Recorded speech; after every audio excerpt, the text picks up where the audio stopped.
Assalamu alaikum. We continue today with the marks for the state of nasb. This is one of the states words go under in the language. So للنصب 5 علامات: الفتحة والألف والكسرة والياء وحذف النون. For this state there are 5 marks. الفتحة, we covered that. الألف, we also covered that. Today we'll cover kas'ra, and which is this mark here. This is kas'ra, this is kas'ra, this is kas'ra here. So here, just note, this kas'ra is used in a different state than nasb, but there is an exception here. It's used for this nasb. So usually it's not used for nasb, the state of nasb, but in this case it's used, and that's what we will cover today. So this is one of the 5. This is the third one here. فأما الفتحة فتكون علامة للنصب في 3 مواضع.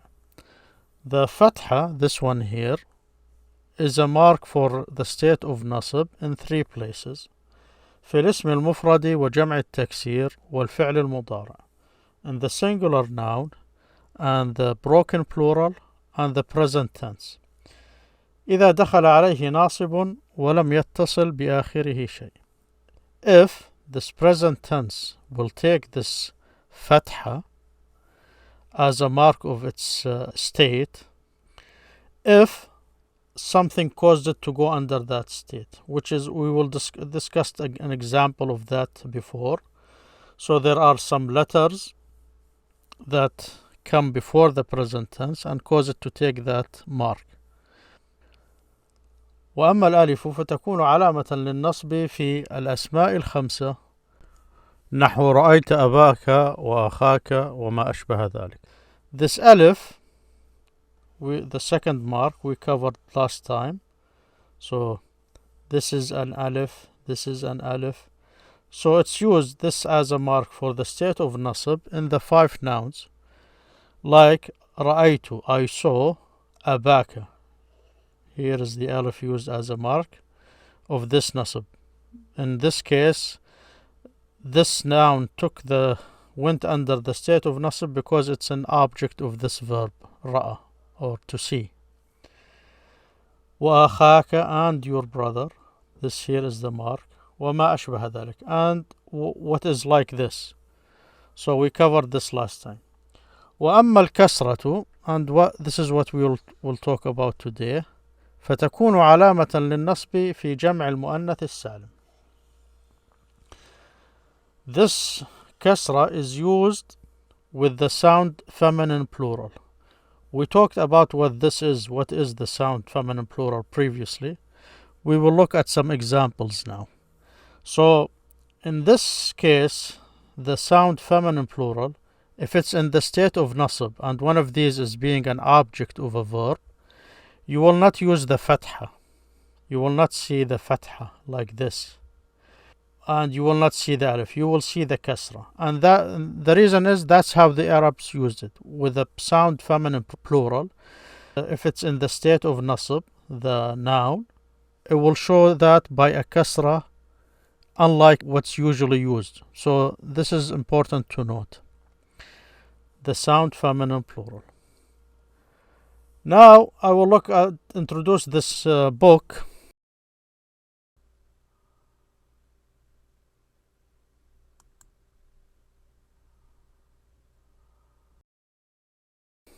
Advanced book. So I'm just using these for exercises and an extra resource.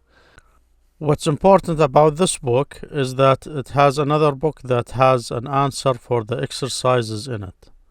It was printed in 1942.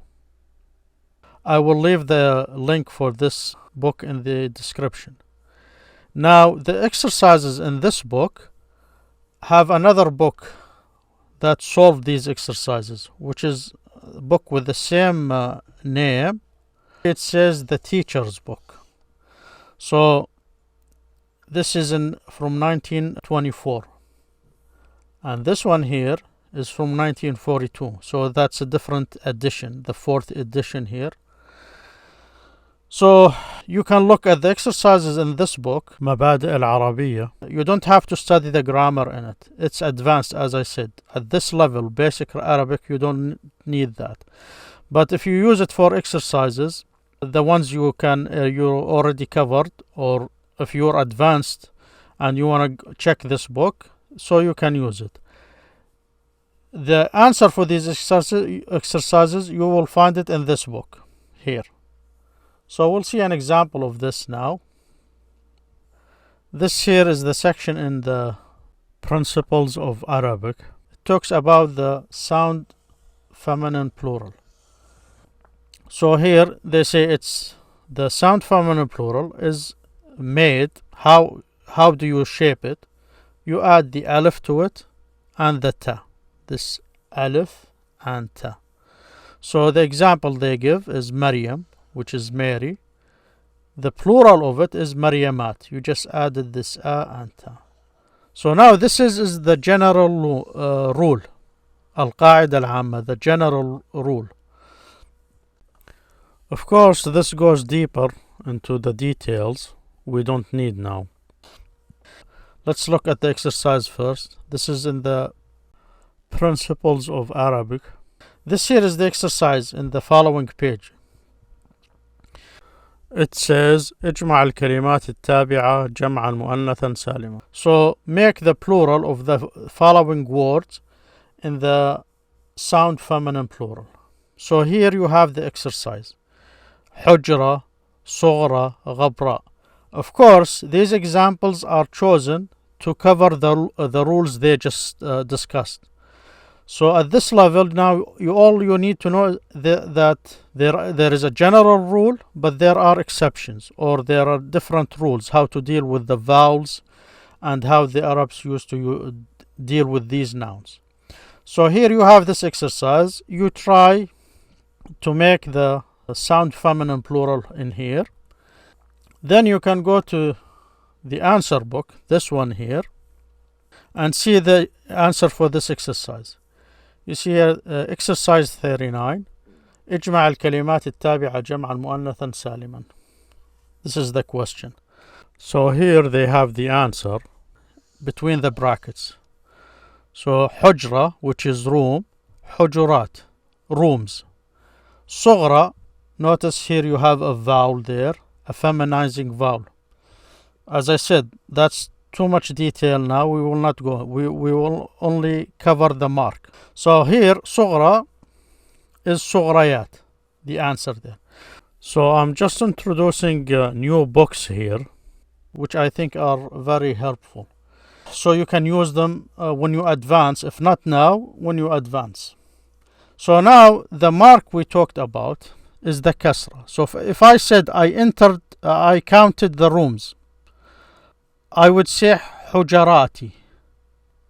Usually the object of the verb, let's say count, or I'm counting the rooms, I say أعد الحجرات. I'm counting the rooms. The regular mark we use is the fatha, but with the sound feminine plural, it's the kas'ra that used to indicate that state. So if this is an object, which is one of the states of nasb, you show that state by this mark, kas'ra, with the sound feminine plural. With other nouns, as we saw before, we use the fatha, but not here. So حجرات. Or I saw the small ones, the صغريات, feminine, let's say babies or girls, you say صغريات, صغرياتي. You see, that's I there. That's the mark. This here is كتيب, which is a diminutive of book. كتيبات. If it's an object, I say I read the small books, I would say it becomes feminine when it's in diminutive form. So كتيبات, it will be كتيباتي if I continue with this. So this is the mark, the kas'ra, as a mark, used as a mark for the state of nasb, for the sound feminine plural. So next time, inshallah, we will continue with the other marks for the state of nasab. Thank you for listening. See you then, inshallah. Assalamu alaikum.